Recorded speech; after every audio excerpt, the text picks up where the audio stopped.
বিসমিল্লাহির রহমানির রহিম। আসসালামু আলাইকুম, আদাব। প্রিয় সুনামগঞ্জ একের হিন্দু, মুসলিম, বৌদ্ধ, খ্রিস্টান সকল শ্রেণী পেশা এবং দলমত নির্বিশেষে সকল মানুষ আমাকে স্বতঃস্ফূর্তভাবে ভালোবাসা দেখিয়েছেন, ভোট দিয়েছেন।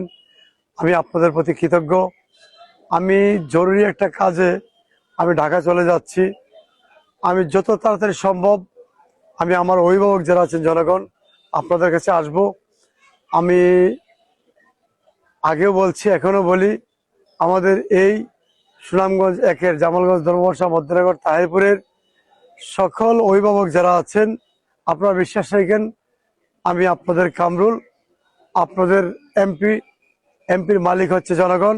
আমি চেষ্টা করব সারা জীবন আপনাদের যেভাবে গার্জিয়ান মেনেছি, অভিভাবক মেনেছি, আমি সারা জীবন আমি আমার এই অভিভাবকদের পাশে নিয়েই কাজ করব। আর আমি যত তাড়াতাড়ি সম্ভব ঢাকা থেকে এসে আপনাদের সাথে দেখা করব। ধন্যবাদ সবাইকে। আসসালামু আলাইকুম, আদাব।